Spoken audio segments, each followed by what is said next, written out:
United States Agency. Yeah. Thank you.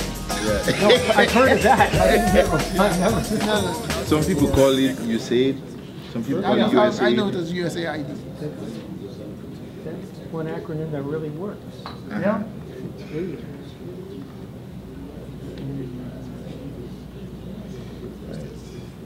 Development. Wait, okay, so it's United States Agency. Agency. Okay. And that's Victor Facundo is representing that. Okay. And then the update, what is OGI? Like OGI, that's the Open Government Initiative. That is a union organization. Open Government. And that's a Sierra Leone government-sponsored organization. Proclamation. Yeah, proclamation. And for the, Yes. yeah. Do you have a proclamation? You said it says proclamation. It was there on the graphic and there. I don't know what you guys were doing. We talked I love about how it. you... We talked about it. I don't know if it was going to happen. No, we did talk about it, but we never, because we would have needed the content of it from you. Okay. But that's all right. We can skip that. Yeah. Okay. If people in the audience like to make reference that, there may be a proclamation in the works to acknowledge the efforts of this deal with this terrible health crisis. Okay. Is that okay? Yes, yes. You don't know that's your councilman, that's your councilman, that's your councilman. Yes. Yes. Why do we? That's Benjamin. Oh, sorry. Oh wait, no, you're in Franklin Park. Well, we're all your councilmen. What it is some of us, although we all have the same voting power, we focus on different districts. You live in wards. You live in Franklin Park? He's in Franklin Park, so And he is your direct council. yeah, I was just going to say it's one of these two gentlemen, depending how far down 27 you are.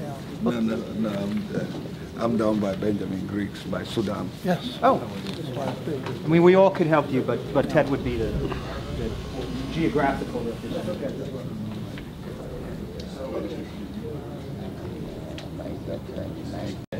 So you're going to be laid down.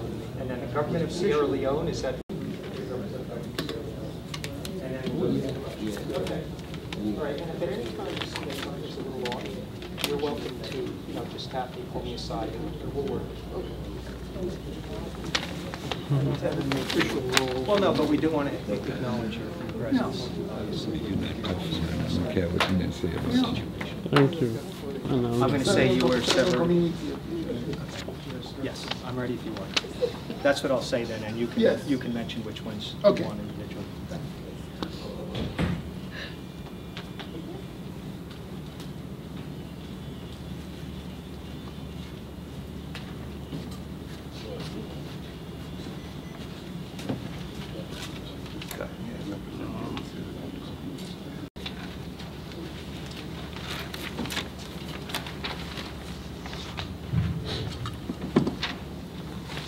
Okay, welcome.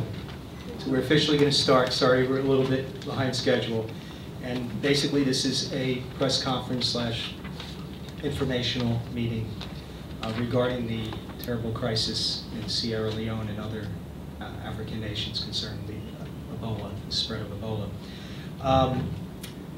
I will be your moderator, along with Melbourne Garber, who will come up in just a moment. But first, I'd like to have Councilman Kramer, who's also a medical doctor, come up and say some opening remarks.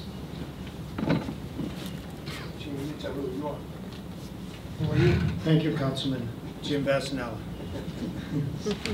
About 2 weeks ago, Fodi Manzare, a community organizer, contacted Councilman Vassanella and I to help facilitate this press conference about the Ebola crisis in West Africa. Councilman Vassanella has worked closely with the Sierra Leone community for years. I am the 3rd Ward Councilman, and the largest concentration of Sierra Leone people in Franklin live in the 3rd Ward. Franklin has the largest dense population of Sierra Leone people outside of Sierra Leone itself. And in addition, Franklin citizens are from numerous other African countries, such as Nigeria, Senegal, Liberia, and Guyana. Guinea. According to National Public Radio, Ebola kills about 2/3 of its victims if not treated. About half of those can be saved with supportive measures such as IV fluids. Thus, the brothers, sisters, fathers, mothers, sons, and daughters of members of our community are dying. As of a few days ago, there were more than 5,800 confirmed cases, with 3,200 of them in Liberia and 1,800 of them in Sierra Leone. Over 2,800 have died in all. If we do not act, the CDC says hundreds of thousands of people will die. That is what this press conference is about. Thank you for attending. Thank you, Councilman Kramer. And we can't stress enough that this is a crisis, and I didn't realize the number was as high as that, but many more people will die if measures are not stepped up to help prevent further spread and treat those infected already. So quickly, I just want to acknowledge Councilman Chase, who's a doctor of biochemistry, PhD in biochemistry, and very interested about what is going on with this situation. Right now, I think to get moving along, what we'd like to do is have remarks by a representative from Hope Salone, the organization. Is there somebody here? Dowda? Okay. And this is an organization, I'll explain a little bit about it, but basically a group that tries to unite efforts to help with various issues, specifically this tonight. Thank you, Mr. Chairman. Thank you for giving me this opportunity to introduce Nabi Tawali, our chairman, to say something.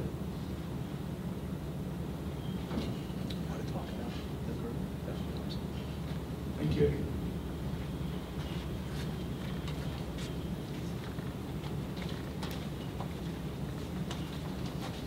Thank you everybody for being here tonight. For those who doesn't know me, my name is Nabi Tarali, Chairman of Hope for South organization based in Somerset, New Jersey. I thank the Township for making this possible. Mr. Kramer, that I have the opportunity to work with closely for the past year. A few months ago, our countries have been devastated by the Ebola outbreak. We all know that. How families have been left to suffer, dying. Precious ones have lost their lives.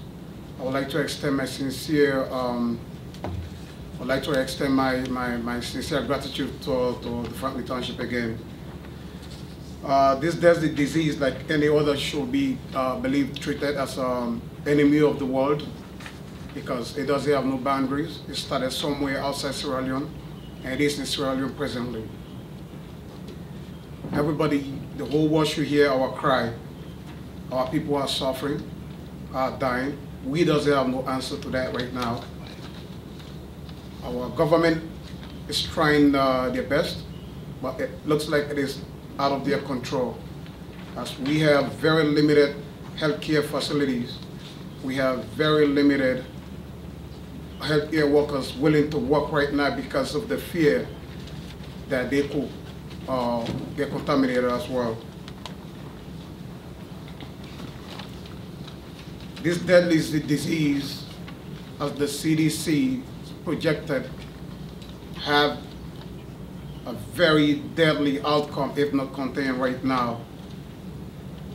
Our PPE supplies in Sierra Leone, which is basic needs that everybody needs to protect themselves, is in very short supply. Protective gears for health workers that everybody is relying on to care for them, it's in short supply. Some of them are even fear of going back to work because they are not being protected, and there's very good possibility that they could get exposed to the disease as well. And we know how many of them have passed away, including our doctors. We are appealing to the world. The US is doing their level best. We are appealing to everybody. We live in America. We was born outside America. Our people are suffering. As they suffer, we are suffering as well. We got loved ones that are dying as we speak right now. We need help. Whatever help that anybody could give towards the eradication of Ebola would be really, really appreciated. I thank you very much for being here tonight. Thank you again.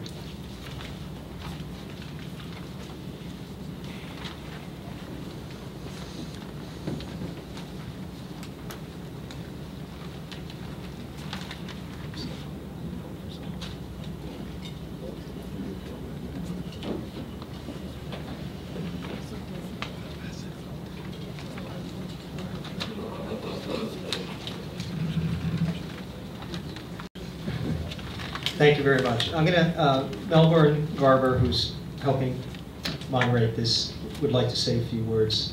And I just want to comment, I know that with all the terrible things going on in the Middle East and other and natural disasters in different parts of the world, unfortunately, this has fallen off the radar a little bit with the news and the media.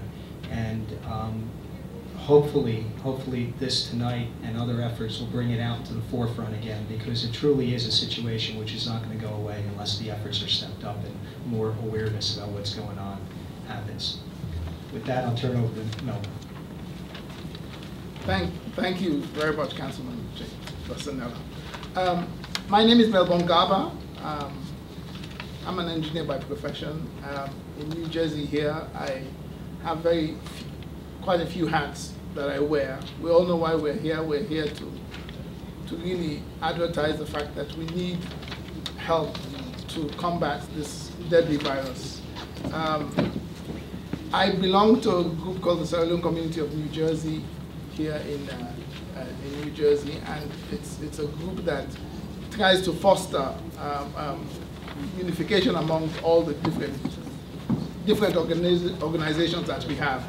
But what I do want to say is that with the things happening in Sierra Leone right now, you know, Sierra Leoneans as well as needing assistance from America and the rest of the world, we have been doing some things for ourselves. I belong to several other organizations. I'll give you a couple and tell you what we've done. One is the National Organization of Sierra Leoneans in North America, NUSLINA. We actually managed to air freight about 5 tons of supplies about 3 weeks ago to Sierra Leone to help with the Ebola outbreak. I'm also the current chair of the Creole Descendants Union, and as a global group, we've contributed towards a whole container worth about $200,000 worth of supplies on its way to Sierra Leone. It should get into Sierra Leone, I think, the first week of October, so in about a week and a half. So, you know, we as Sierra Leoneans are doing our own bit to help. We want to raise more awareness, and that's the essence of this press conference here. You know, we have our fellow friends, continent people from Nigeria and Liberia and Guinea, who also don't want this to be forgotten.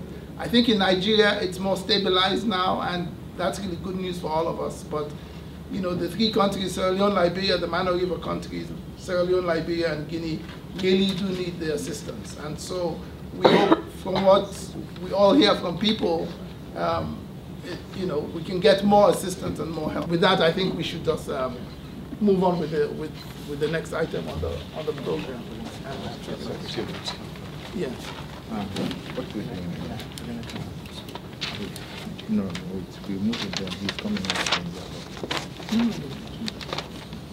Yes, And yes, although the organization that helped put this together is a nonprofit based to help Sierra Leone, it is an issue that's affecting other nations, and one of those is Nigeria. We have representative here, Charles and Mike. Sorry I don't have your titles, but why don't you come up and you can talk a little bit about how the efforts are going in Nigeria and overall.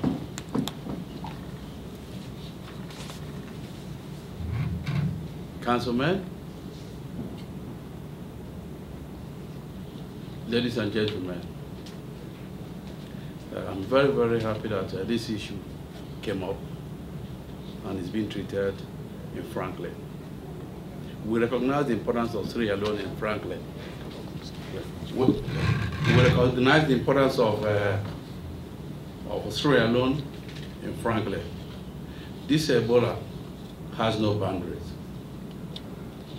It has affected West African countries, but most especially Sierra Leone, Guinea, and others. In Nigeria, it's a little bit controlled, but still, help is needed. And Franklin, in fact, as I've said it, in Franklin, we have a large population of Africans, mainly Sierra Leoneans, and they contribute. And they have people over there.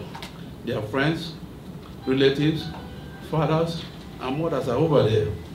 And when they are crying, they are also crying here. So please, they need help. West Africa as a whole need help. I have the chairman of medical mission here, a well-known Nigerian. He's here, and I'll give him the floor to talk more about this. Thank you. My name is Charles Ojijabe. I didn't tell you the name.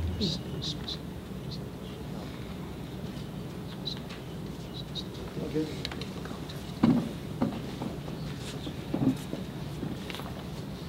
Thank you, Honorable Onyejaka. My name is Chief Mike Amuzie. I'm a Nigerian. Okay, I use this opportunity to express my appreciation to the Township of Franklin for making this possible. And I also wish to use this opportunity to thank Hope for Salon, right, for bringing this topic to the forefront. Again, Ebola is something that has devastated a lot of families. The world is right in our fingertips. If you Google it, the information is out there. But one thing that I have to disclose here tonight is this.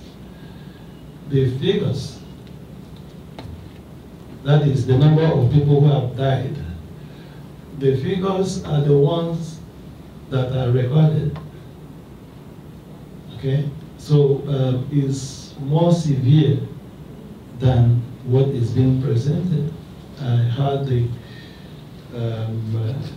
councilman state 5,800. That might be official, but those that have not been captured may be more than what is being reported. So let everybody understand that this is very serious. In terms of health, I mean, there is need, to engage these countries. There is need to support them in terms of PPE, personal protection equipment, for the health workers. There is also need to educate the people on how to, address, this disease, and of course the medications. We commend the United States government for taking a bold step. I understand, just like the president said, they're going to send medical personnel to Africa. But again, that is on the government part. We have people who can help, that is on their individual basis. The help doesn't have to come from the United States government alone. The help can come from different organizations and individuals, so that people in Africa, especially Sierra Leone, Guinea, Liberia, and even in Nigeria. But I think there is need for us Africans, to articulate this in a fashion that we can make a formal, presentation and get different groups here in the United States to help. So once again, I want to bring to the attention of the whole world that the case of Ebola is real. The only difference is that the number that is being reported are the only official numbers. If we go and dig, a lot more. So please, whatever anybody can do collectively, individually, that would be welcome. Thank you, ladies and gentlemen.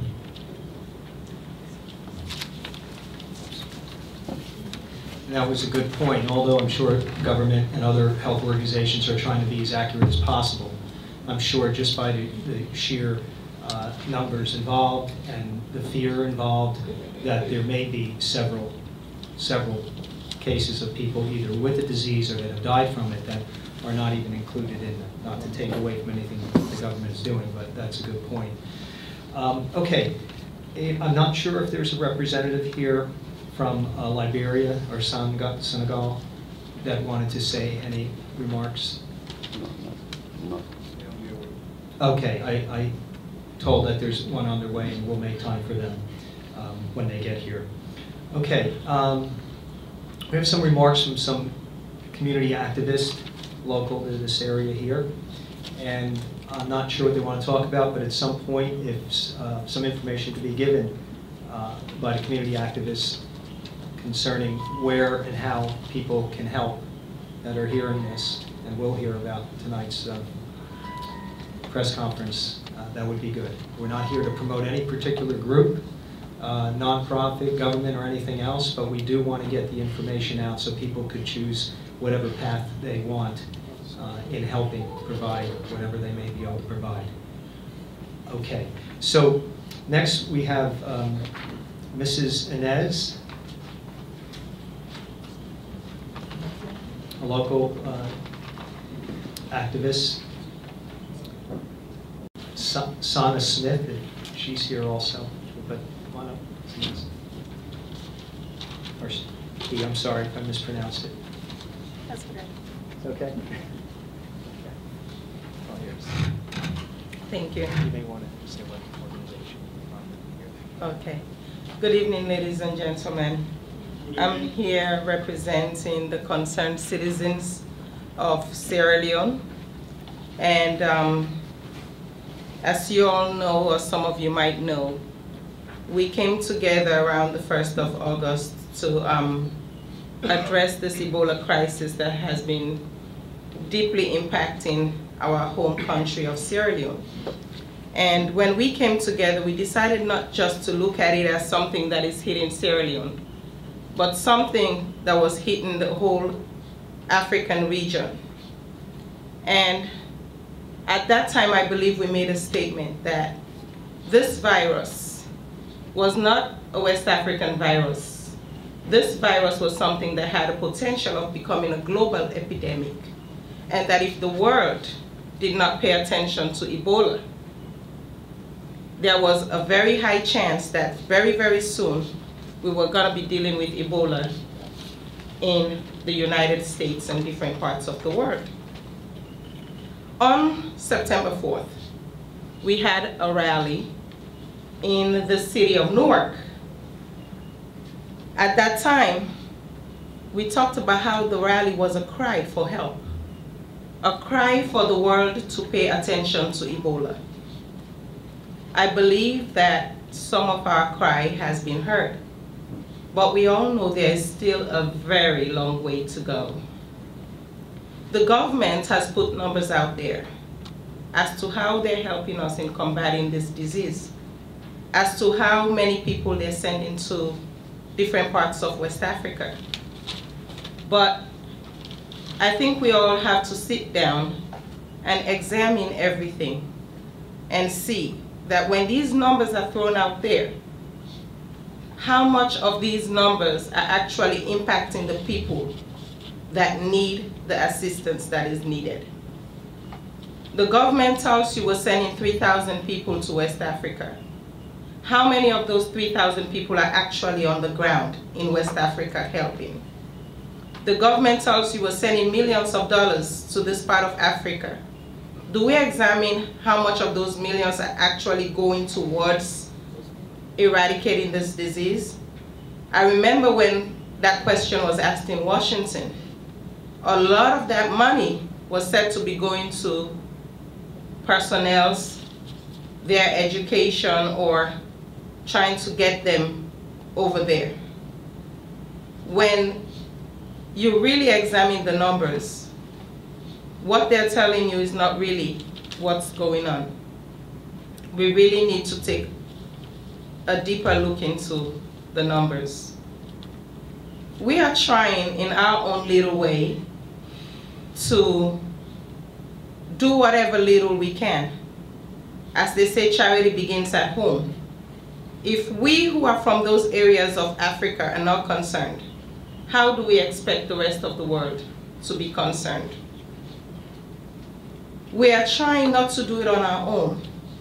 We're trying to make this an effort from all of us who are being impacted, not as Sierra Leonean citizens, not as Liberian citizens, not as Nigerian citizens, not as Guinean citizens, but as concerned citizens as a whole. We need to come together. We need to make it a unified effort. We have been collecting, different personal protective equipments. We actually contacted the CDC. We contacted World Health Organization, because if we're getting all these things, we wanted to see how fast we can get it to the regions that it's needed. Well, unfortunately, the CDC could not help us. World Health Organization could not help us. And we're not a big organization, so we couldn't air freight things, because the price for air freight is very, very expensive, and we couldn't collect the amount of funds needed to air freight. So we have resorted to shipping. Shipping at least takes 4 weeks to get to these regions. So this weekend we have 50 cases of gloves leaving for Sierra Leone. Unfortunately, they would not get to Sierra Leone until late October. By then, how many more people would have died? That is a question. We as concerned citizens can get these things together, but we need the help to get them over there faster. Therefore, we're asking for everyone to please, please, please pay attention. Please see how you can help us, and let us all help each other. Thank you.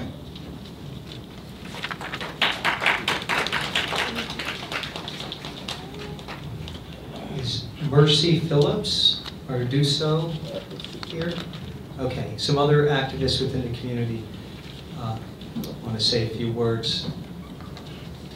I see Mr. Joe Danielson, who came in a little while ago, so chairman of our local Democratic Party, in attendance, and let you know the other council people arrive. Mr. Okay, so you want to talk about anything specifically how maybe people can engage in helping? Good evening, everybody. Good evening, everybody. Don't be too sad. I know it's a sad situation, but if we're too sad, we won't be able to help. Okay. I just want to say thank you all to Fode Mansare for inviting me. I recognize my elder here. It's Diallo. Thank you so much, and for your support and everything you have been done. Myself, I'm a former chairman of the Newark African Commission in the city of Newark.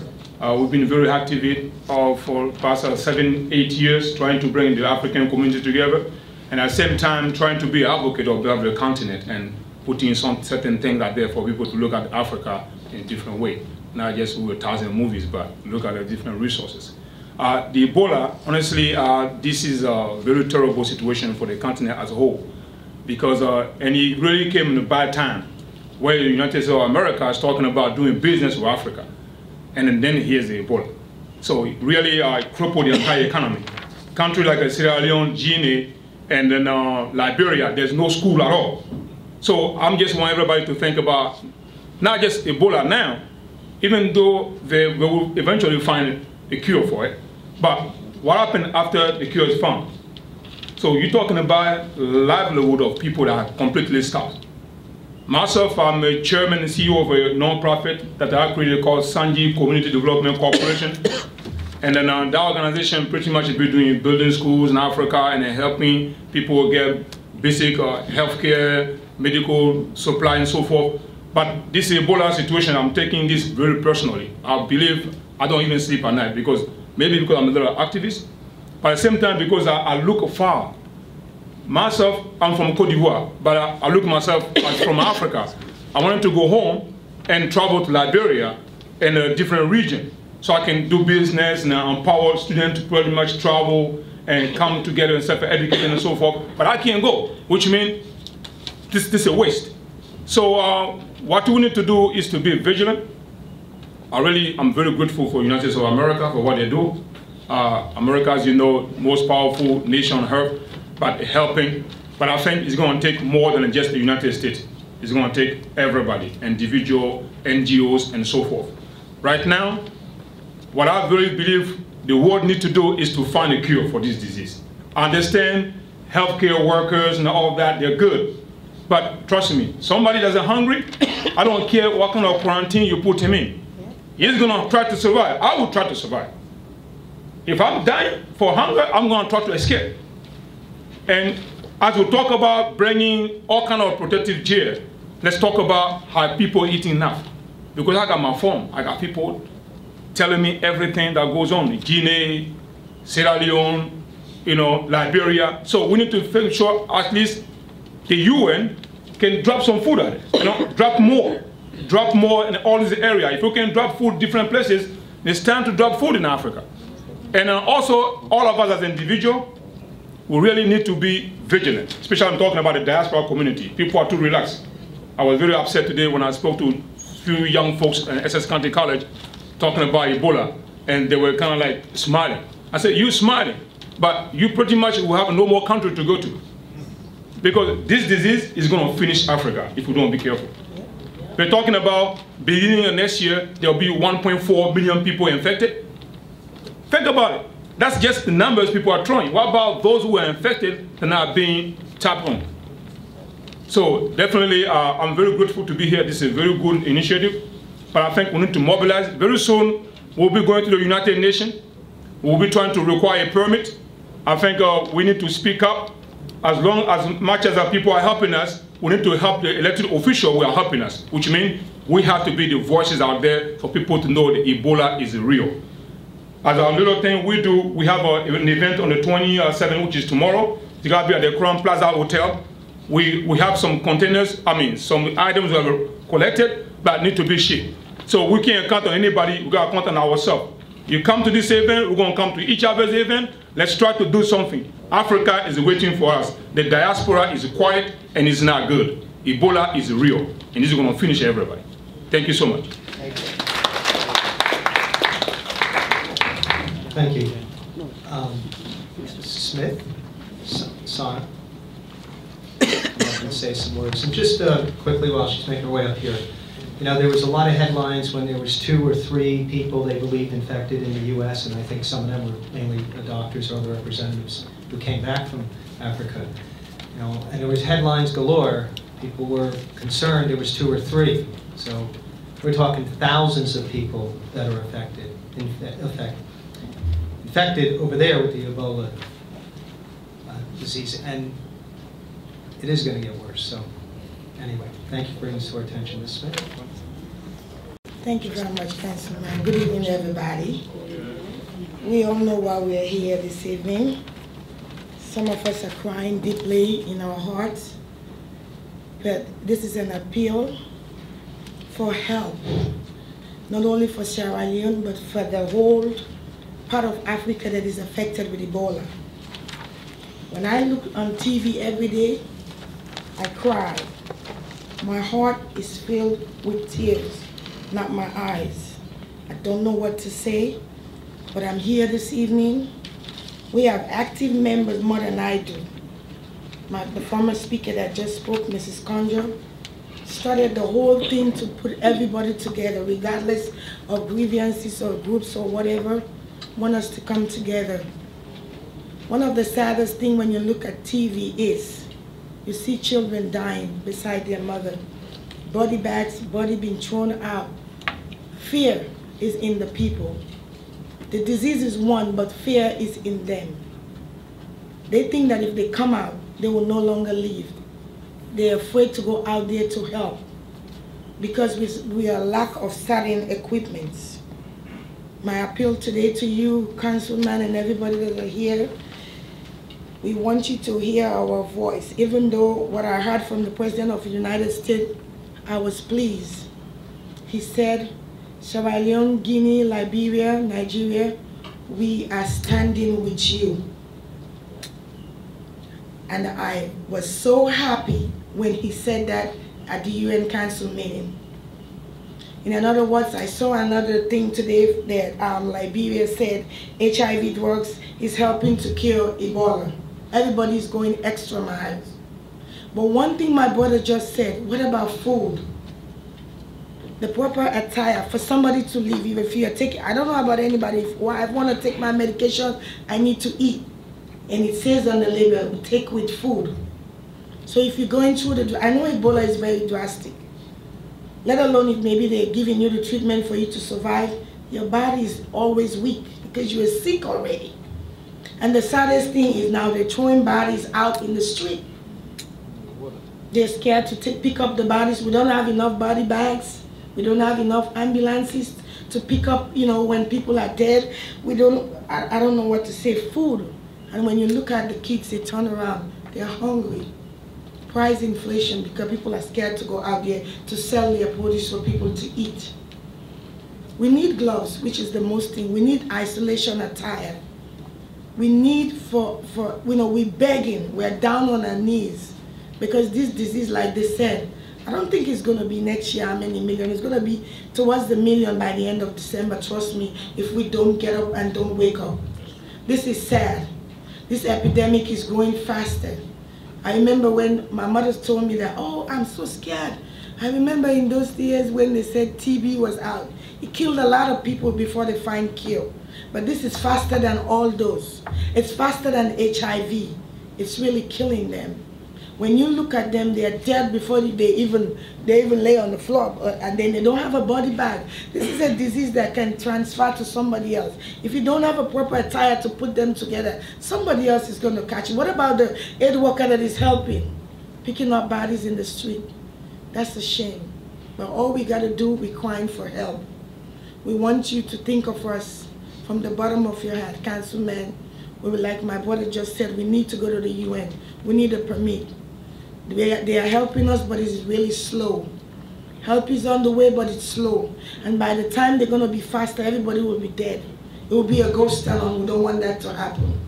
People are trying. Let's put all the grievances aside, no matter what. Let's just put together. Please help us.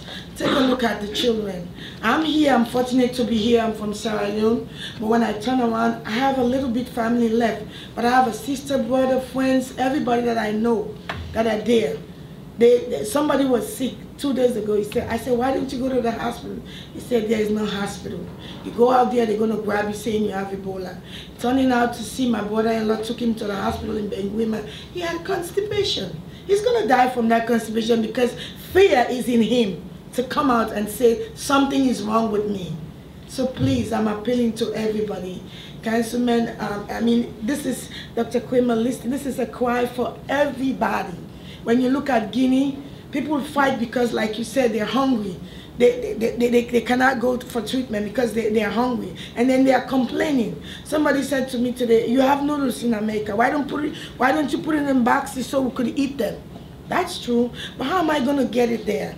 I can get gloves. I can buy from my own money, from what little money I make. How is it going to get there? I know, you know, for the grace of God, some people will look at you and say, here, eat. But how are they going to be treated? So we are appealing. We need help. To eradicate Ebola is not just to talk about it, to do something. And faster, not slowly. We need so much, like everything, needles, pins, whatever you can give us, we will accept it. Thank you very much, and God bless you.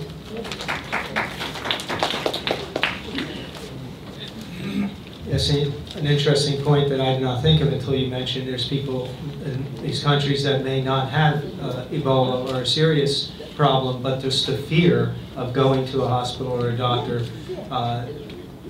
with a minor symptom, because they don't want to be looked at as having Ebola or catch it while they're being treated for something else. So there's all kinds of other issues, residual issues that are not good that can come from this if it's not handled thoroughly. Okay, moving along. Was there any other representatives, community activists, or community representatives from any of the other nations that wanted to speak that were here this evening? Okay.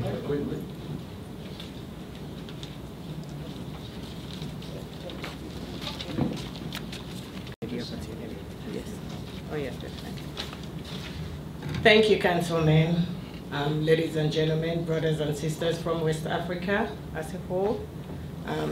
As I always say, we are all one nation. We are not individuals. We all got to come together to fight this deadly virus. I know we are all working together, but one thing I want to emphasize, education is the key to living a longevity. Education is the key to success. Education is what we need in West Africa. I know the United States is putting together and the other parts of the world to help our country. However, we need to educate our people.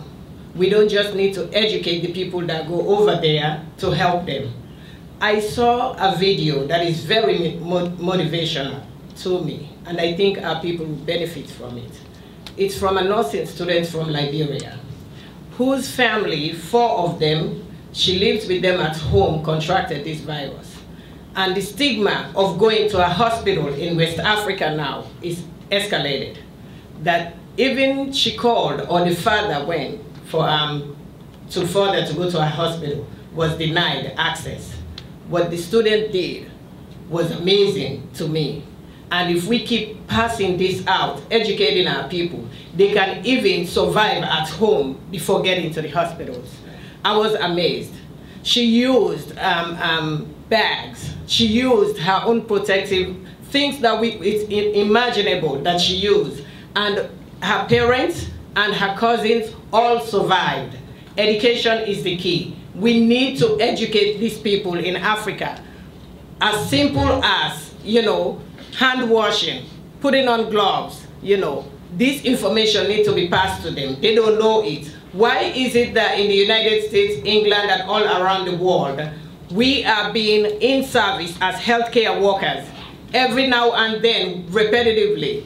It's the reason why is for us to get the information. When you keep educating somebody over and over and over, they'll get it. This virus came and impacted Africa. They have no knowledge about it. They are trying on their own. They don't know what contact precautions are. But if we educate them what contact precaution is, they will get it.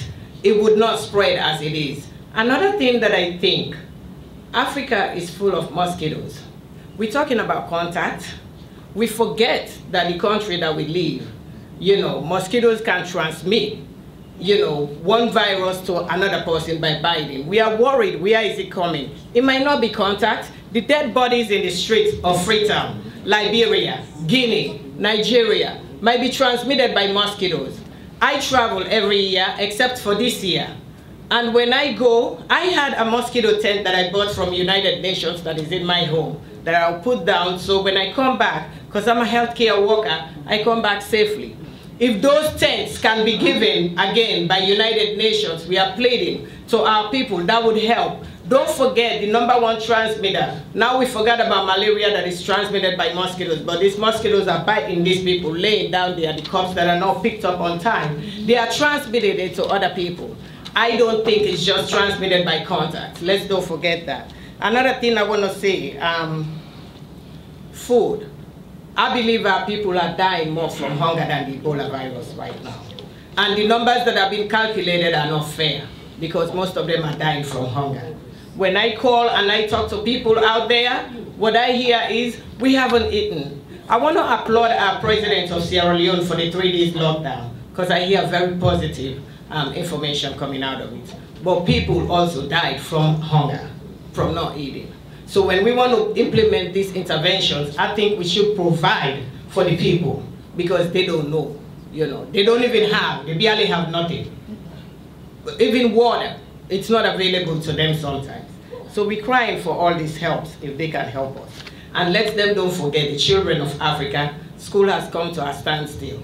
After the Ebola virus, when we finally contain this disease, we are crying to the world to bring out measures for these kids. They are the future of Africa. If we educate them, Africa will be built together. Thank you. I'm not an expert, but from what I've been reading for months and what we're hearing tonight, obviously medical supplies, protective gear, clothing for healthcare workers seem to be of utmost importance. Food, I've heard also, and was obviously stated several times tonight. I don't, again, we're not here to promote any particular group. I would imagine many nonprofit groups would have, where, just take for example, like Doctors Without Borders or Red Cross. I don't know, but I imagine some of these groups have where you can donate supplies or money with the understanding it's specifically sent or earmarked for fighting the Ebola crisis in West Africa. But feel everyone here and of course at home to look at whatever organizations you're comfortable with. I'm sure there's many, but please try to help in any way you can, or if you know someone who can send a truckload or a container of medical supplies, protective gear, etc. So right now, moving along, we wanted to, Councilman Kramer and myself spent some time calling the houses of worship. We have several in town, almost 50. If we missed any, we apologize, but I know we called every single one that we had a number for. Some of the numbers were disconnected, but most of them we were able to get through, at least leave messages. So if there's anybody here from any religious organizations or houses of worship in town that would want to talk about how their congregation's affected or how they may be able to help, please come up.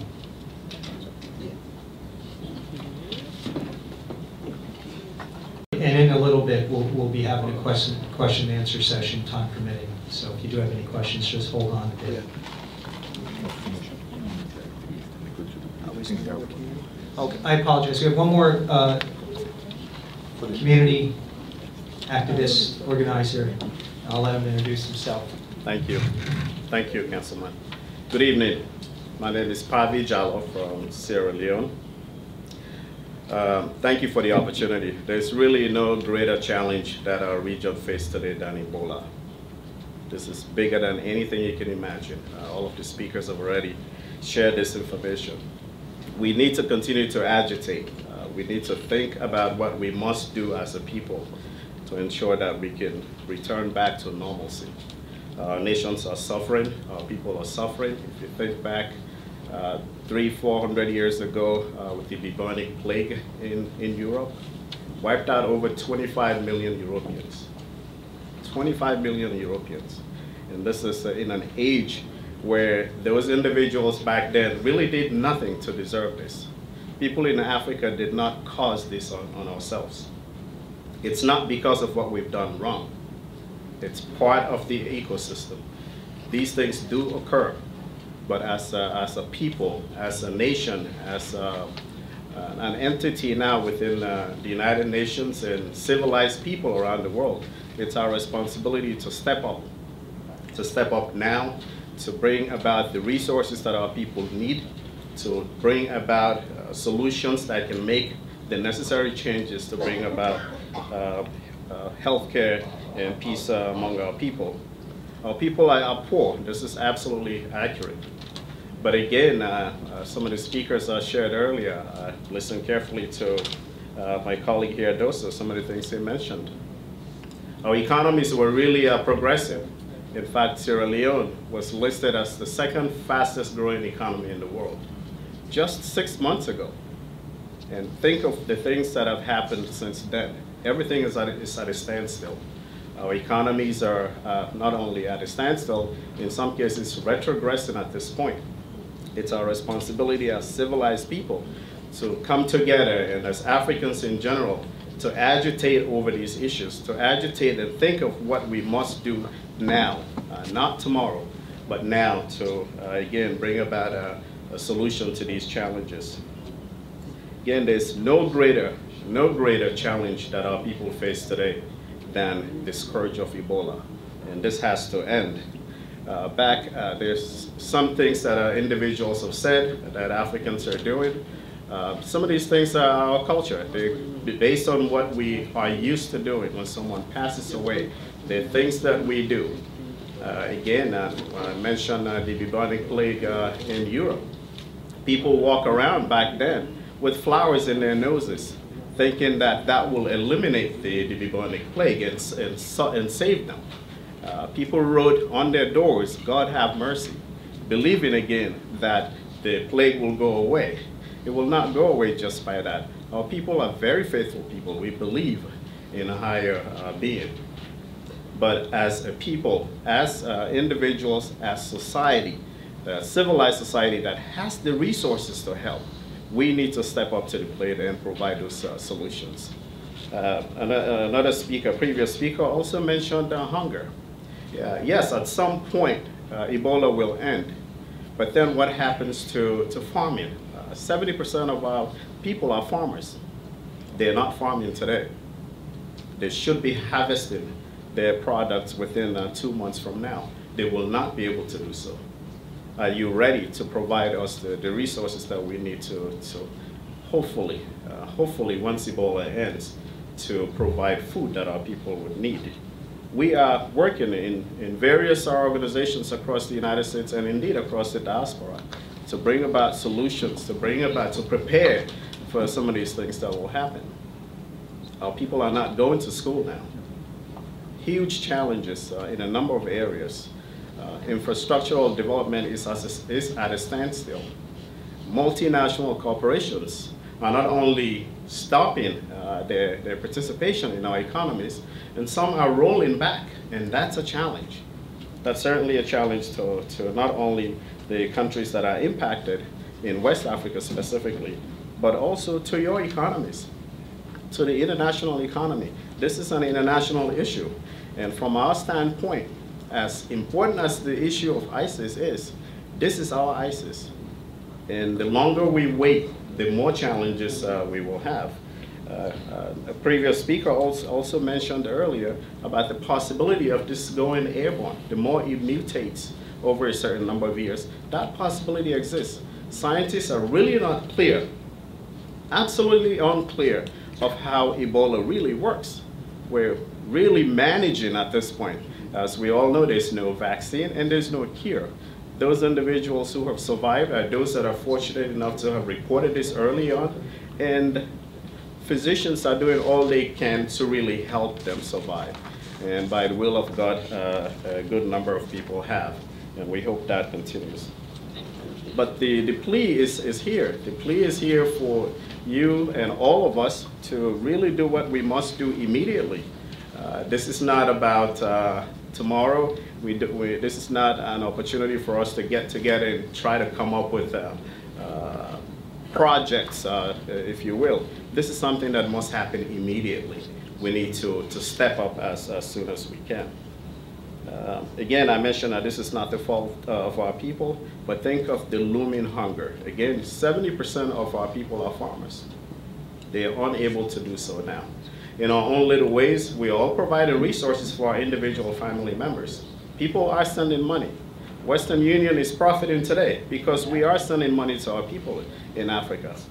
But what can you do to help us go to Western Union and provide some of the profit that they're making to assist our people back home?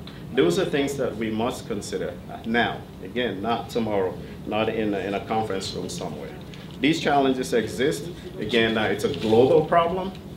It's not strictly a West African problem. We all travel all around the world. During the period of the bubonic plague, there were no planes.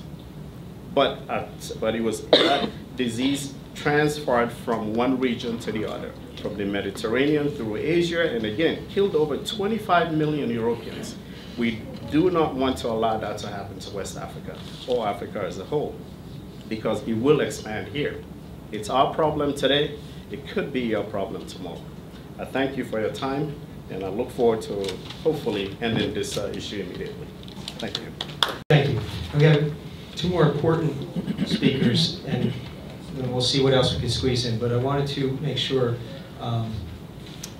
that Dr. Victor Facundo came up to update us on immigration and the United States Agency for International Development concerning the Ebola crisis. Thank you, Jim.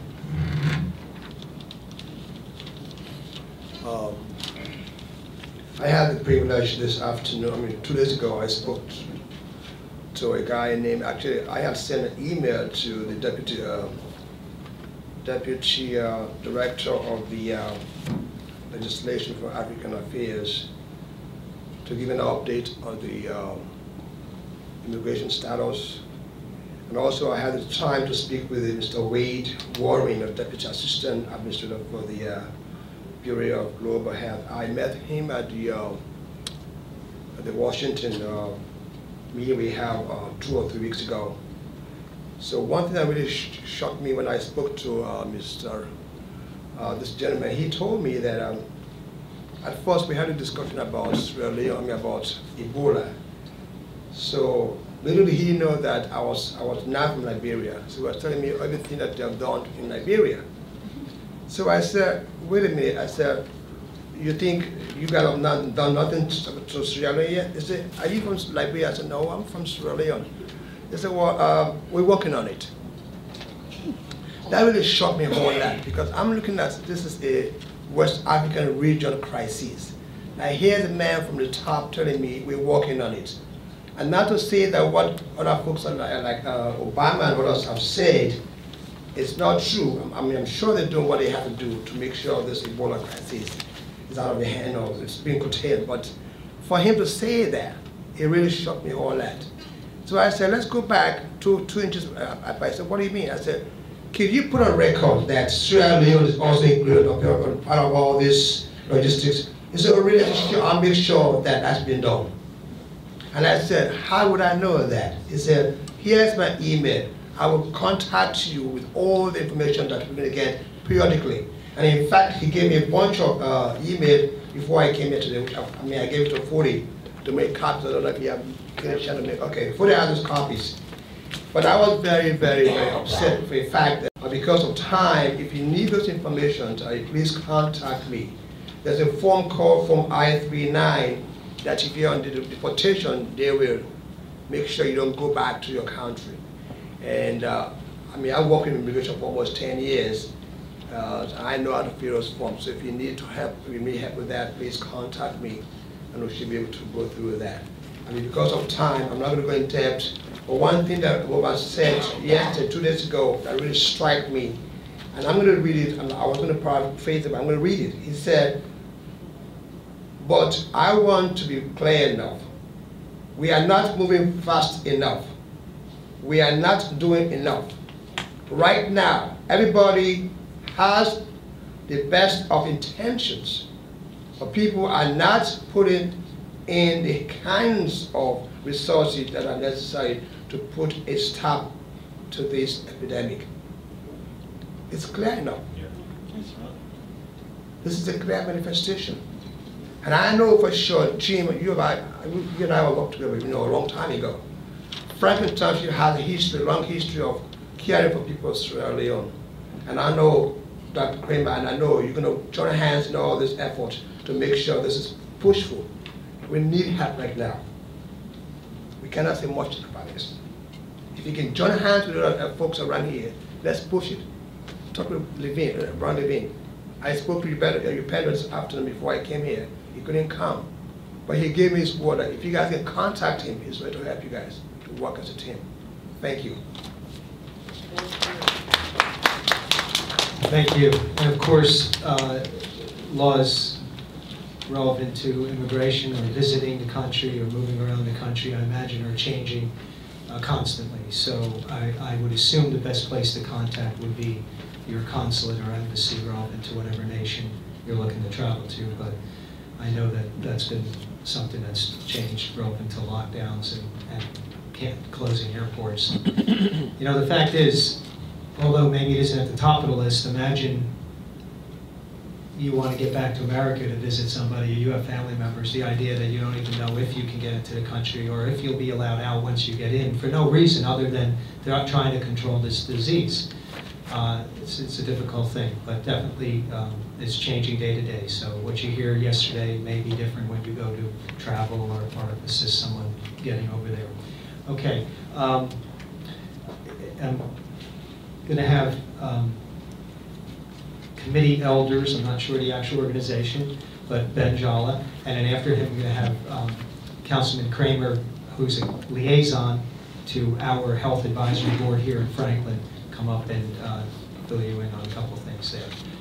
Okay? Oh, I just Melbourne would like to say a comment first, and then we'll go to Ben. Yes, we're running out of time.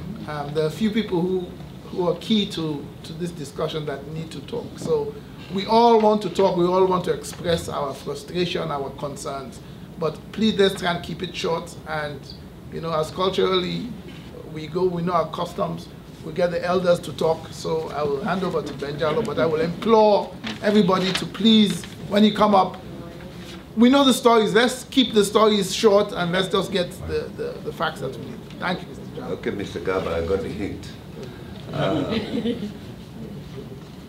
What I wanted to say from the beginning, Councilman Vatanella stole my thunder.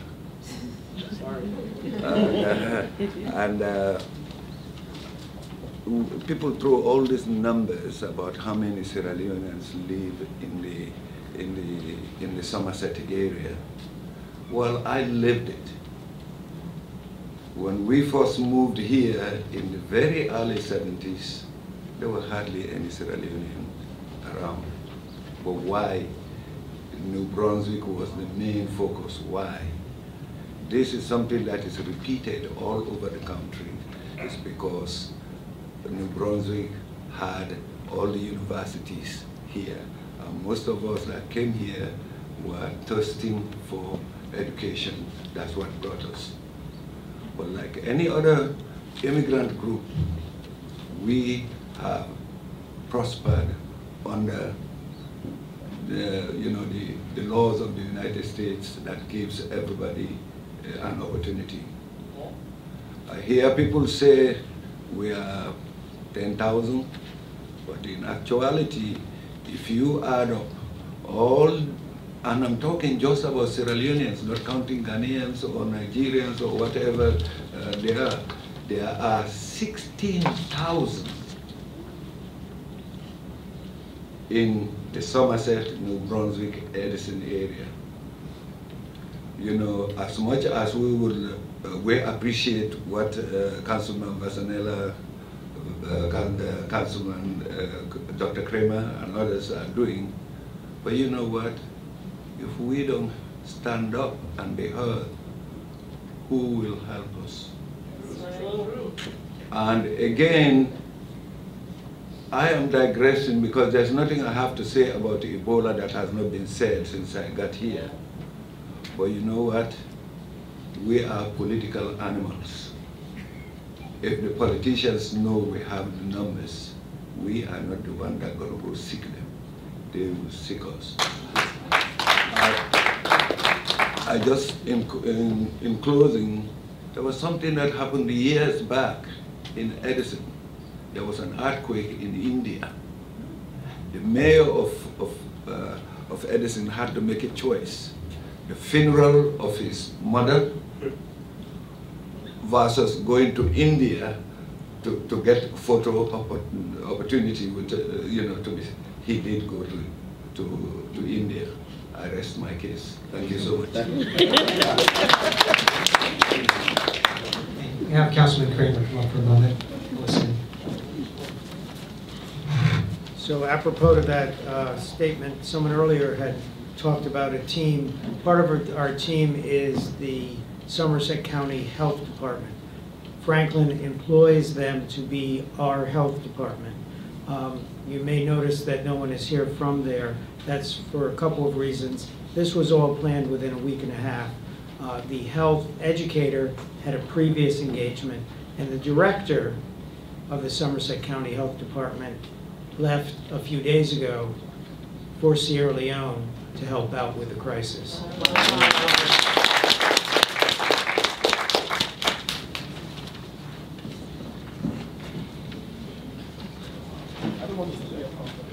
I kept it short.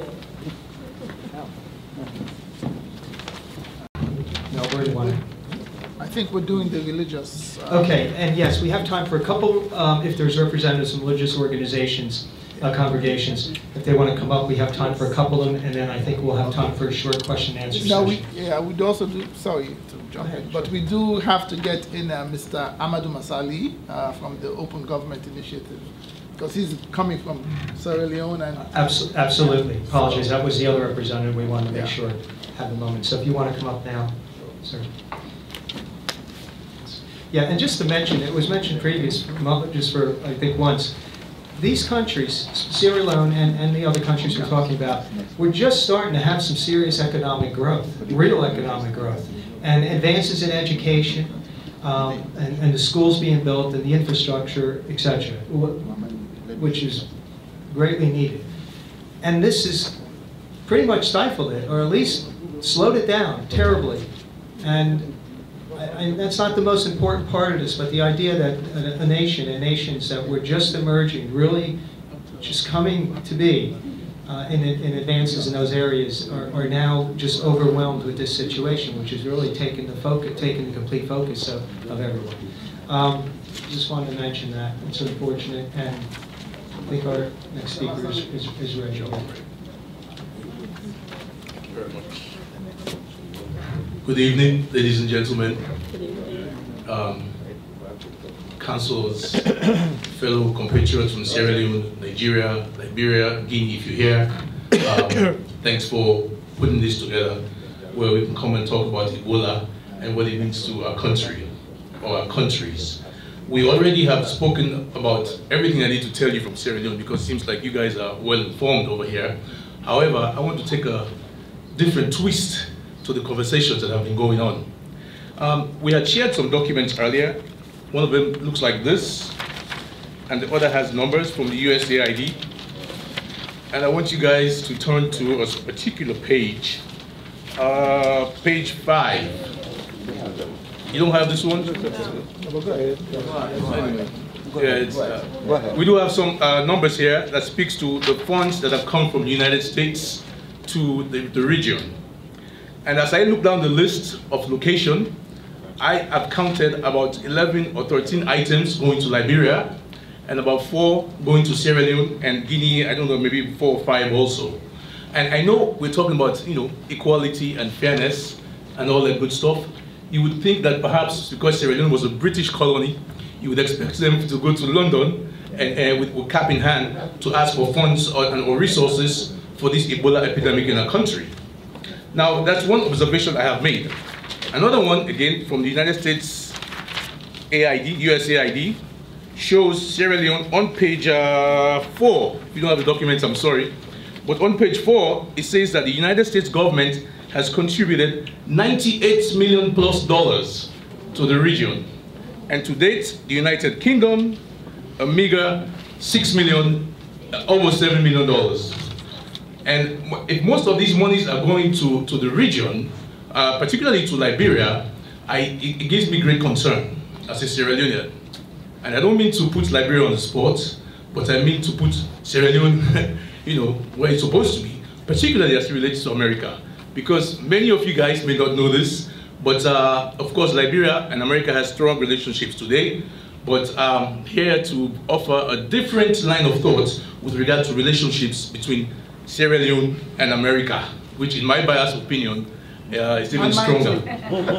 It's even stronger than what the Liberians offer. So some of us may have heard of Bonds Island. It's a little island in Sierra Leone, 17 miles deep in the river, Sierra Leone River, which is the largest natural bay in the continent of Africa. From 1670 to 1808, it operated as a slave castle. So many strong, healthy Sierra Leonean men and women were taken from there, brought to South Carolina and Georgia. Yes. Rice farming. Rice farming, because we had those skills. The rice industry was the first successful industry in the United States of America. So we helped to build America. Sierra Leoneans.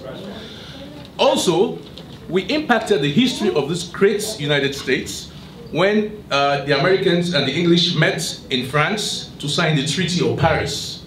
Because Richard Oswald, the British man who owned Bonds Island, used to send slaves from Sierra Leone, directly from Bonds Island to South Carolina, Charleston, and they were sold by his partner called Henry Lawrence, who sold these slaves from Sierra Leone, and he was paid 10% commission.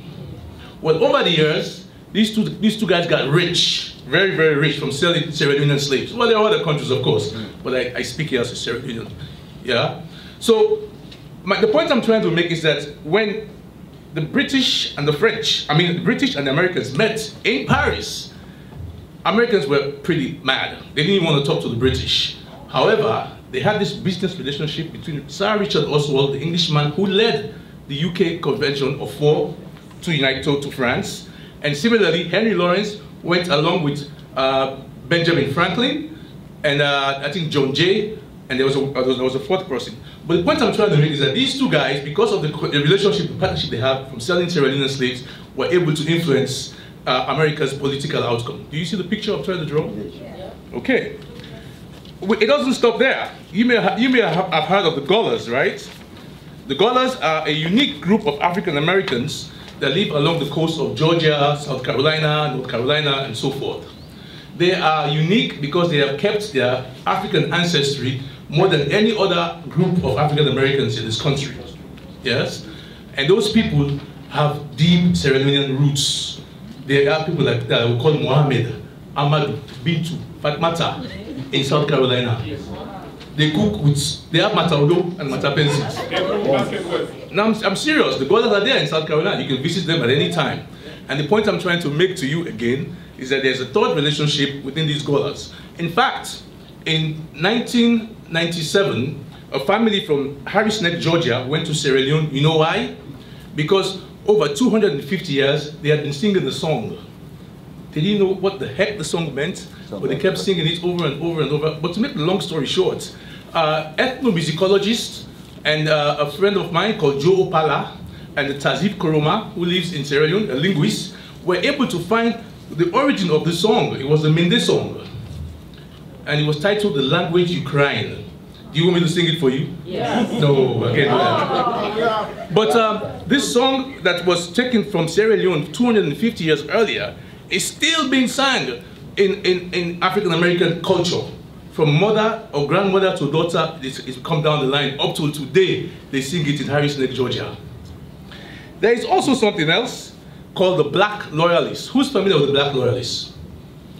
Okay, the Black Loyalists are a group of African Americans that ran away from their slaves, slave masters or owners, and fought alongside the British during the American Revolutionary War. Of course, you know the British lost. Yes. So when the British lost, Americans asked them back for these black loyalists, but the British said, no, we cannot do that. We'll promise these guys their freedom. So they took them to Nova Scotia. Yeah? So from Nova Scotia, they went to Freetown, Sierra Leone after a few years because one of them went to England and sought help, which the British came and picked about 1,200 of them, took them to Sierra Leone, and they founded Freetown. These were Americans. Some of them even were Americans from Sierra Leone. I mean, were Sierra Leoneans who came and went back, like a guy called John Kizel. But that's another story. So that's the fourth point I've made so far with regard to our relationship between Sierra Leone and America. The fifth one, the Amistad. Who knows about the Amistad? Okay, the Amistad again were slaves that overpowered their masters on a boat, and they were brought to Connecticut, well, New York first and then Connecticut, and they were tried, and they were given their freedom, and they were taken back to Sierra Leone. It was one of the first human rights cases in the country. And it was the one that brought the abolitionist movements together. There were many different abolitionists, everyone doing their own thing, but this particular case brought them all together, and they took them back to Sierra Leone. And they also started the missionary work. You guys know of missionaries? The missionaries were the groups of Americans who went back to Sierra Leone and taught people in the provincial areas. They also founded Albert Academy. I know this is very interesting, and you know, but I'm almost done. Yeah, we're running out of time. That's I'm almost done. Shall let me talk earlier? Yeah, now we stole my thunder. I know, I stole your thunder. I'm sorry. But anyway, Amistad again brought the mission. That's why I'm trying to speak fast too. The missionaries went to Sierra Leone and formed a relationship that's been going on forever. Yes. And last but not least, you've heard about DNA Sierra Leoneans or DNA Nigerians or DNA Liberians. Well, to date, 1/3 of all African Americans that have done their DNA test points towards Sierra Leone, either through their maternal line or their paternal line. So I'm making these points to tell America, am I on TV? I want Barack Obama to see this too. That America should be focusing not only on Liberia, but also Sierra Leone, because as I have proven, we can show that we have a strong relationship by far than any other African nation. And I say this amicably, with no threats. Thank you.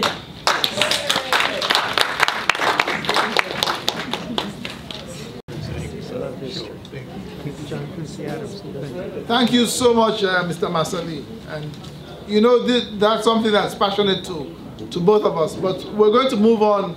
We're going to ask from the religious groups, and we're going to ask Bishop Kuyate to come and say a few words, please. I'm not too sure if we have Alaji Savage, but we'll ask Bishop Kuyate to say a few words. Good evening, councilmen and ladies and gentlemen. I promise you I'll be very brief, very short, just like a miniskirt, enough to cover the subject matter. Sure.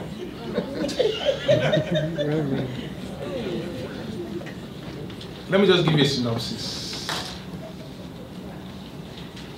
The relationship between Africa and America is so serious that they came from the same parents and they have the same last name, Ka.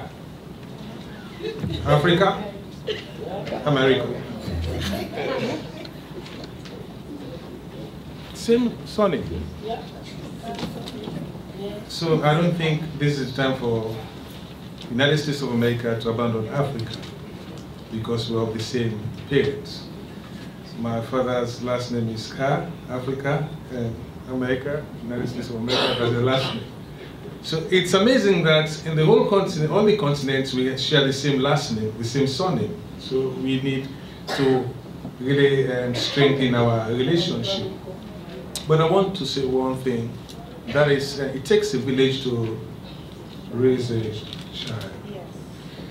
But charity begins at home. And I want to encourage us as Nigerians to make sure we demonstrate patriotism first within ourselves, then others will come and help us. Unfortunately, I want to encourage you, Christians and Muslims, in order for you to be patriotic and to be a citizen of the kingdom of heaven, we as religious leaders must be able to teach our followers what they call patriotism. A good citizen of the kingdom will also be a good citizen of the country. So I encourage each one of you sitting down under my voice today, if you have a leader who is not patriotic, who does not want to build a bridge of unity and success, walk away from them. And united we stand. And greater things we shall do. Thank you. Thank you. Okay, now, quick comment by Abdul Gavasi, which is a representative of another religious organization. And just as I mentioned earlier, we did reach out, according to the list that the town has on file, to every congregation in town they wanted to attend. And just let you know, we had thought about taking more time and planning it and getting some more representatives and having a more fluid program, but we felt it was essential to have it sooner than later. So sorry if it's gone a little bit longer, seems a little choppy, but we felt that timeliness was the most important issue here. We're getting this information out. So, Mr. Gavasi, and we'll be wrapping up with a representative, a minister from the government of Sierra Leone. Thank you very much, Councillor Basanella, and the entire Councillor and Mayor of Franklin Township, and also to this august body. Incidentally, I'm strapped up with time, but I'm happy my predecessors have articulated, the most salient things that we need for us to have that awareness. And one thing I want to say is, like one of the coordinator, we are intertwined in so many ways. Mr. Melbongaba said, we wear many hats. But just to be brief, and be with me, is that we need to have a united front. And as the last speaker just said, charity begins at home. If we articulate this need, and then the international bodies, WHO, CDC, UNICEF, and the NGOs, MSF, and many, the list goes down, they will listen to the cry and call. Inez mentioned something here which I just want to expound on a little bit. He said, we are trying, but we need a leverage. We need more muscle. And they're doing it from the bottom of their heart. And I'm part of that group, and I've seen what they do. I could imagine if we have a consolidated front, what we could do. Everything has to be done in an expeditious manner. So to go because of the resources, the limited resources we have, just to go by sending 4 weeks, we need air freight. This thing has to be air freight. And we see the projections that have been made. And some of them are critically exponential. And we don't want to get ourselves into that global explosion. So I will not reiterate what other speakers have said. But one thing, I want to make a radical recommendation here. The diaspora here, we are both two sides. We are citizens of the United States of America, a very powerful nation, and at the same time we have a country of origin. So we need to be incorporated in most of these activities.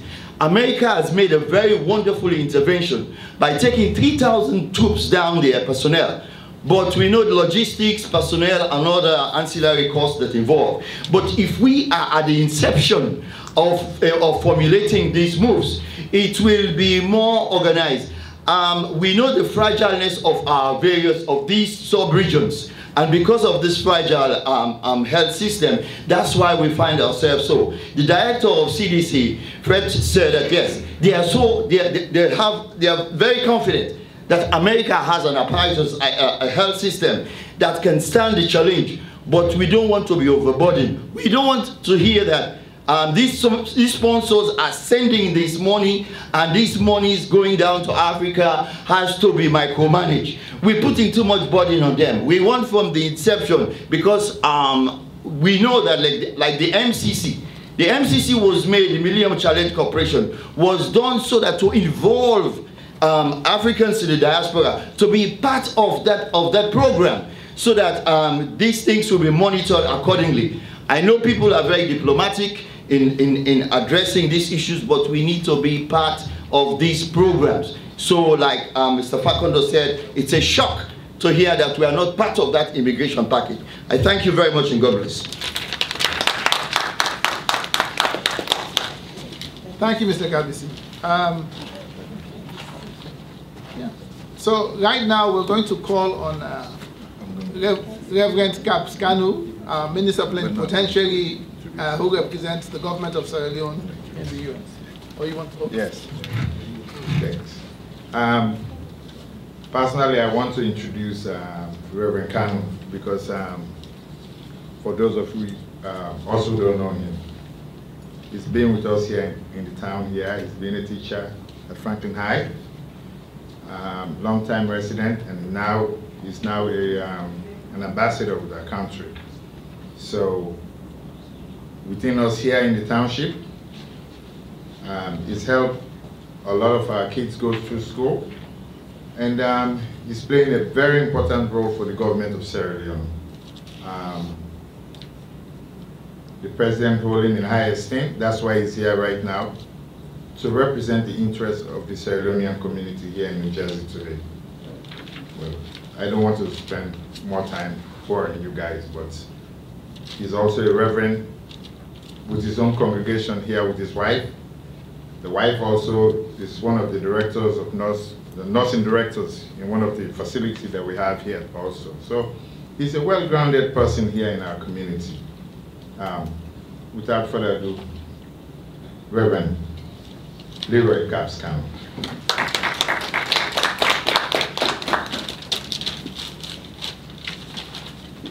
Thank you very much, Mr. Fodemansere, for that introduction. And thank you for coordinating this event. You know, it is some of these events that we need to be able to let the world know what is going on in our country. You know, we were unfortunate to be hit by Ebola.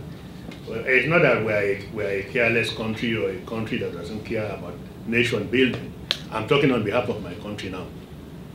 Before Ebola hit, we are in the process of rebuilding our health system. There was an effort going on to rebuild our health system. There was an effort going on to rebuild our infrastructural system.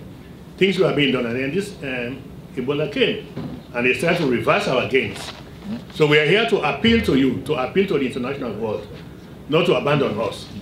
And the one area I want to concentrate on is the area of stigmatization. We don't want you to stigmatize our country, our countries, Sierra Leone, Liberia, Guinea, because of this Ebola. You notice that as soon as the announcement came that Ebola was spreading, the planes stopped going to Sierra Leone, and I believe that some of the ships are not going there anymore.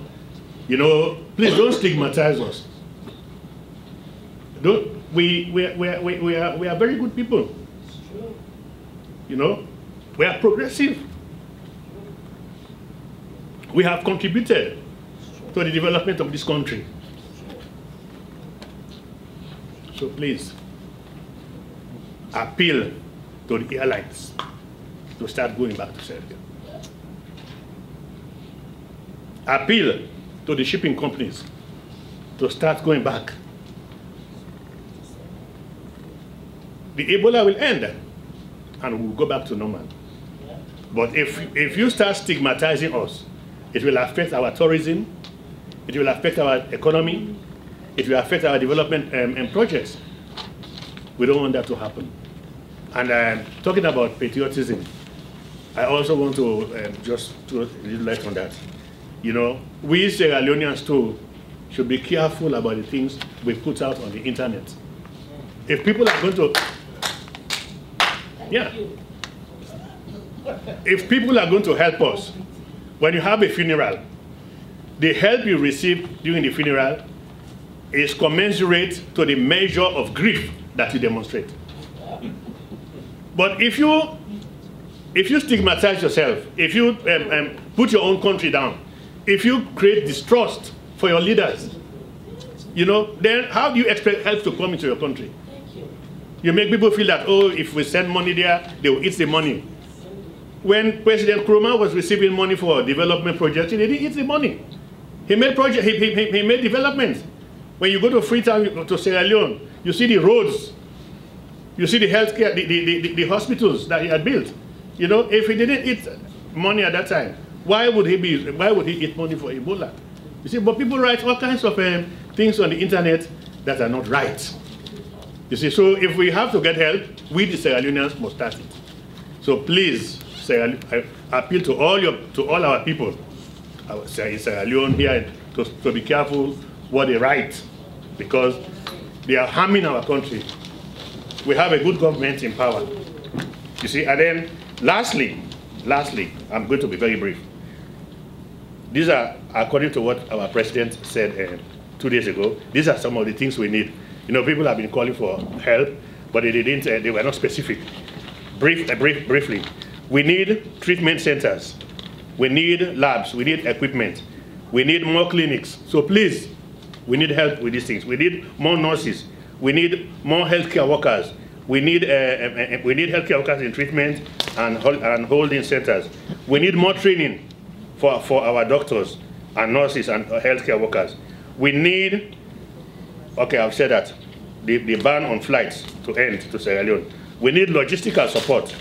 We need all these things. So please, please, please, help Sierra Leone, help Liberia, help Guinea. We need help. Thank you very much. Okay, thank you. We're going to have time for just a couple questions. Melbourne will either answer it or direct it to the appropriate person. and then we'll be closing up. But just before that, I want to thank specifically Councilman Kramer, who was instrumental in putting this together with myself, Mr. Fody Mansouri, of course, Bob Bornlocker, the township manager, who spent extra time beyond the call of duty to help make sure this happened also. And there were several others, so don't get mad if I miss somebody. We're going to take just a couple questions. And Councilman Rajiv Prasad came in during the presentation also, I just wanted to mention. And there were other council people, including the mayor and deputy mayor, that unfortunately had other prior commitments because of how quick this was put together. But they all, of course, send their concern and their regards. And thank you, Councilman Prasad, for coming. So, anybody have any questions in the audience for anything that may not have been covered? Okay. Do you have another microphone? I'm loud enough. Okay.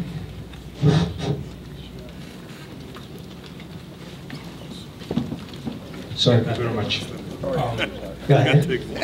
Yes, all along I've been very concerned about medication. So because I'm a little bit confused, a few weeks back I was going to the United Nations to start to organize a rally and make a lot more noise. And I was told that no medication was on the way, people are bringing medication. But I'm kind of a little confused. I would love to have some type of clarification. Are there medication right now, vaccine or serums, to take care of people? That's what I want to know. Thank you. No.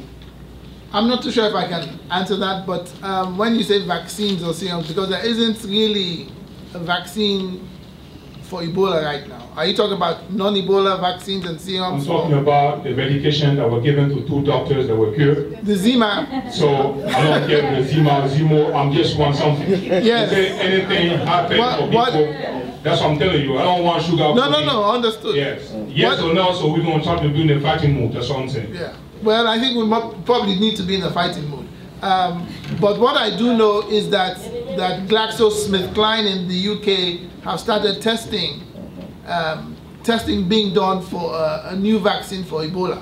And the goal is, whilst the tests are being done, they are actually manufacturing the vaccines, and the goal is to, by the end of the year, to have 100,000 of those vaccines ready to see if it works on the volunteers who are doing it. That's as much as I know with regards to that. Oh, okay. But next question, yes. Hi, I'm Dr.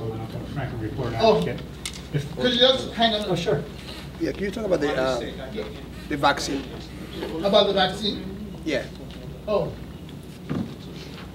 Okay. Wanted to say something about the vaccine. Well, I don't have a great deal of knowledge. The vaccines are being developed, but it takes years to develop them, so there's no large amounts, only test amounts available now. But there are things like essentially sterile saline fluids. It's important to keep replacing liquids, bodily liquids, and that can help keep people alive.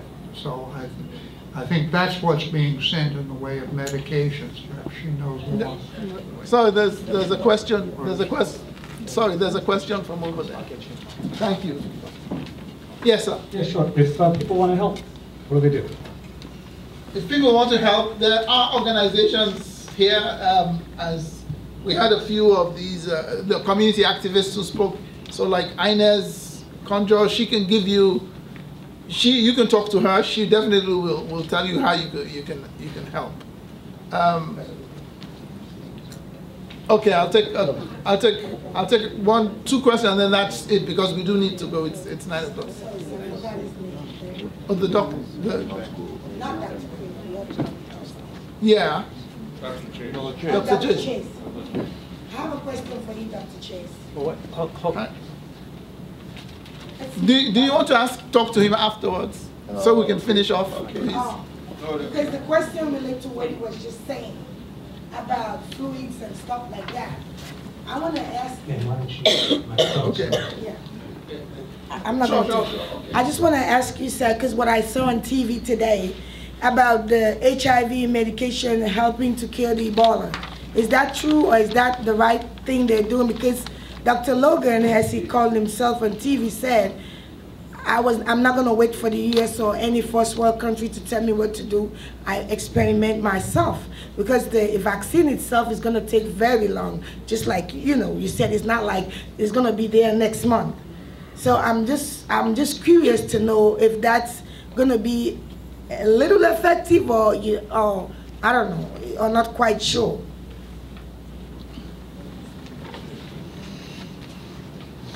I don't know. I haven't seen these reports. It's conceivable that some sort of general antiviral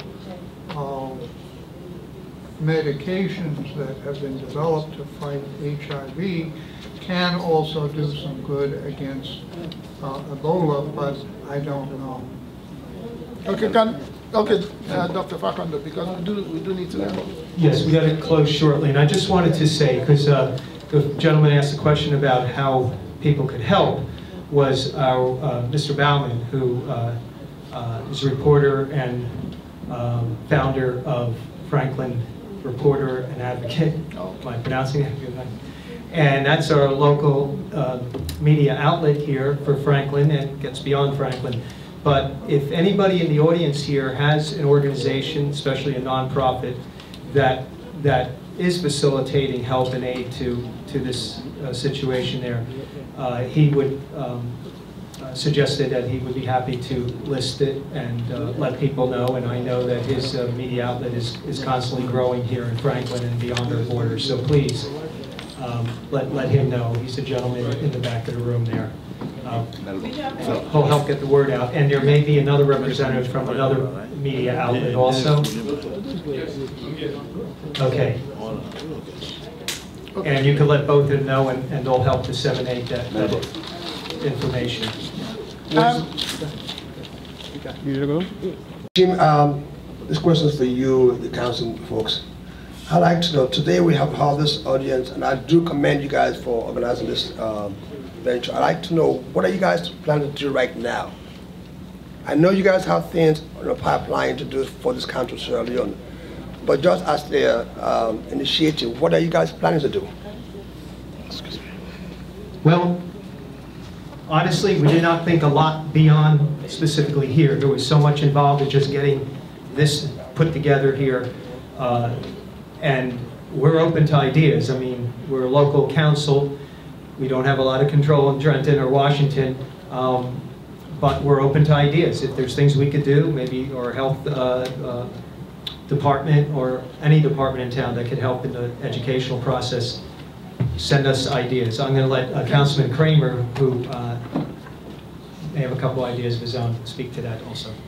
Well, just one thing that the health department will be doing or is capable of doing, they have some brochures for the Sierra Leone community talking about how to protect themselves with travel, how to be able to, if they have guests or if they're traveling there, how to protect themselves. They do have certain materials for that, and we can facilitate the dissemination of that information. But I think, as Councilman Bassanella suggested, this has all been put together very quickly, and our energy has gone to tonight, and we need to start working on the future. One last question. My question to you is, what can you do to help us have a community center for Sierra Leoneans in these areas? What can your office do for us to have a community center in this Franklin Township for Sierra Leoneans? That's a good one. No, for general. Oh, okay. I believe that question was meant in general for something for the Sierra Leone and perhaps other African nations to have some kind of presence, gathering place in the community. I'm not trying to avoid that question, but maybe we can talk about that at a future time and just stick to the health crisis here tonight. But that is a very good question. But we could deal with that another time. I appreciate it. All right. So, Melbourne, if you'd like to say yes. I want to thank everybody for coming. It has been put together quickly, and I would like, like to thank Franklin Township for actually allowing us to have this press conference here. I would really just like to end up with a message that I saw this morning from somebody called Abraham Cisse Jones. I really like the name. It's called Remember Ebola Land, and I won't read all of it, but it really touched me this morning. It goes, the Ebola virus is hitting very hard and below the belt, even for well-meaning Sierra Leoneans who work very hard and with integrity. The virus is killing the fragile economy to the point now that it is becoming a Herculean task to upkeep their families. Yes, the Ebola money is coming into the country both in cash and kind, but it's being driven away from the ordinary Sierra Leonean without connections to the powers that be. I wish to make a general appeal to those of our brothers and sisters in the diaspora. This is not a begging appeal. It is an awareness-raising plea to please remember your kinfolks every day you go about your normal, so-called cushioned lives. Remember us when your coffee alarms to wake you up with a cup of coffee. Thank the Almighty that you enjoy 24/7 electricity power supply. You help yourself with a balanced breakfast meal with choices of cornflakes or other cereals, with milk and all the basics. Thank God that you can just run across to the grocery store and buy whatever you desire, and you're not in short supply. You open the shower and bathe with warm temperature water. Thank God that you can afford the water and electricity supply. You step into your car to work and not have to queue up for fuel. Thank the Almighty that the gas stations are well stocked with a variety of grades of fuel supply. When you go to work and receive your paycheck on time, thank God that the system allows you to get paid regularly and fairly. A graduate teacher in Sierra Leone barely gets $200 per month, and at the end of the month, this has been further delayed by some school authorities until the end of the Ebola crisis. And who knows when that crisis will end. You go about your daily chores as you can depend on the government and their agencies to provide the services you pay for. But here in Sierra Leone, now all man for himself, and God for we all. Thank God Almighty that you are there and not here in Ebola land. So, remember us, for the saying is still true, there is no place like home. Thank you very much. And we're going to close with Fody Manzarek saying a couple words. And just real quickly, if you can allow me a moment. My familiarity, involvement, intrigue with the Sierra Leone community really started back in the 90s when my father was fighting a losing battle with Parkinson's disease. And in his later stages, when we had to hire people to come into the home, even in the hospital, additional help, because there's only so much hospital staff could do, we reached out, and I didn't know much about Sierra Leone. I knew a little about the geography of West Africa and other countries, Liberia, Nigeria, other ones that were there too. But when we did have people come and be as healthcare aides and nurses, the most loving, caring people were from Sierra Leone and neighboring countries. Thank you. And for those out there now, it's time for us in America, whether you're born here or born in West Africa and live here, to help them, care for them, send care workers there, help them the way that they've helped so many sick and dying people, especially in our immediate area here. Thank you. Thank you, Jim. You know, my own story that I can give you today is we were demonstrating in Newark 3 weeks ago, and one guy walked up and saw us, and then he asked one of the ladies, he says, "Where the hell is this Ebola guy? Can I go kick his ass?" I said, no, it's not a human being, please. Okay, I got the joke now. But people are getting the message that this Ebola stuff is for real, and it's really getting to the last skin of every human being on earth. Trust me when I say that, because at the United Nations, even in the corridors of power, people are confused. When I say people are confused, people are confused. When President Obama, I heard him speaking yesterday morning, he says, no more rambling, no more excuses. I digress a little bit because myself, I'm not supposed to be here right now. I spent 5 months in Freetown putting together an infrastructure to go back and help, the same help that we've been giving over here in Franklin Township for over 25, 30 years. Sierra Leone needed it, and I want to appreciate the effort that Dr. Kramer has put into all of this to happen.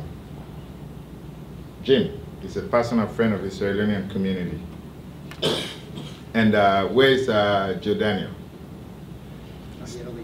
Outside, okay. I call Dr. Chase the encyclopedia of Franklin Township. Why? When I made a mistake in the announcement, and I said the old courthouse building, he sent me an email. He said, where's the old courthouse building? He reminds, even in zoning ordinance meeting here, without even going back to his record, he knows where everything is. He's an asset to this town. I want us to thank him for being here and sitting here late in the evening like this. It's selfless services like this that goes a long, long way to build that bridge of continuity for all of us. Franklin Township, for me, is home, away from home. And when I write, I always say I'm from Franklin Township, Somerset, New Jersey. From the bottom of my heart, I said I'm a Sierra Leonean, but I'm born, bred, part of this township. My kids were born and raised right here.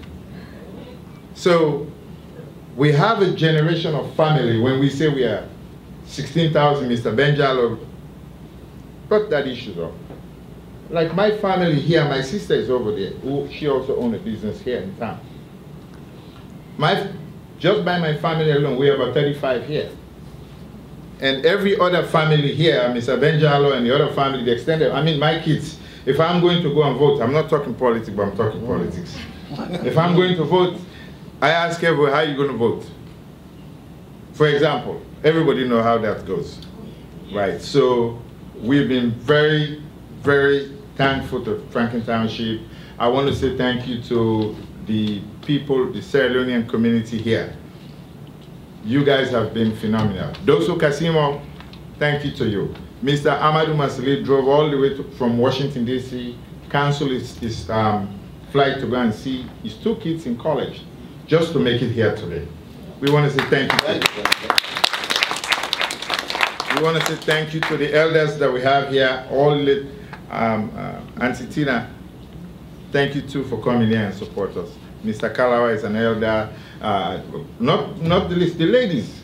What you see here is a representation, Panta, Dr. Fakondo, is a representation of leaders of the communities that have come here to listen, because the apprehension is there. What is all this press conference is all about?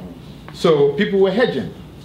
Now that people know that we're unified and we're pulling through, and we are all here, the Muslims and the Christians, religious organization, other organizations, we want to come together behind the belt of Franklin Township for you guys to help us take our case to the state capital. From there on, we want to go to Washington, D.C. Dr. Fakondo, I want you to pass on this message to Openda. I'm not saying him coming over here today, we're upset. We expect him to be here without an invitation. With no invitation, Openda Chubukula should be here. And every event that we have, I know what to say. The other gentleman was here. Chief Prasad. Prasad. Mr. Prasad. We really appreciate all the support he has given us. The fight has just begun here. We want to take this fight. Sierra Leonean are unified. Are we unified? Yes. You hear that? So,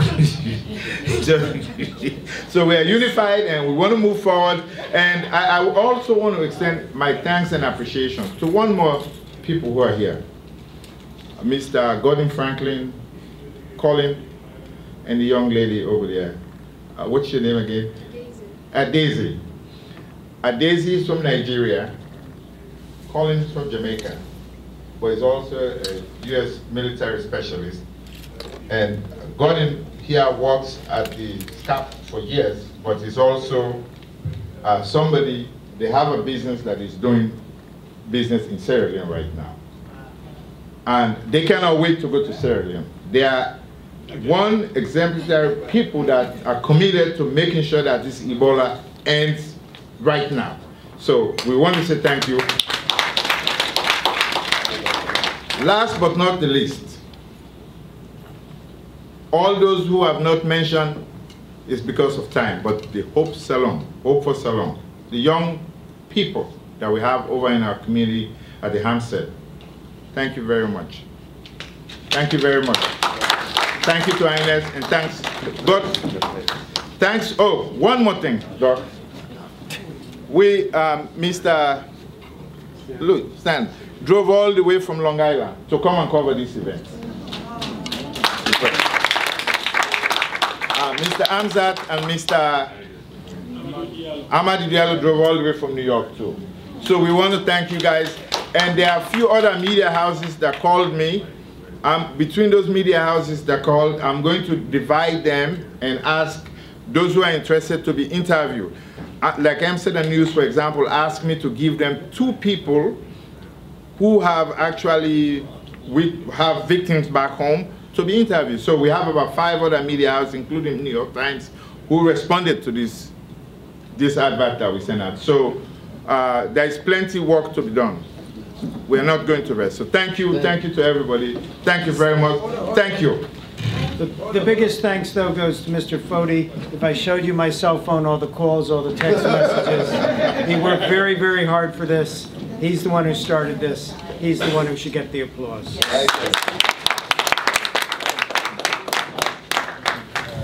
Thank you for coming tonight. That officially ends tonight's program. We'll keep you informed of any future programs.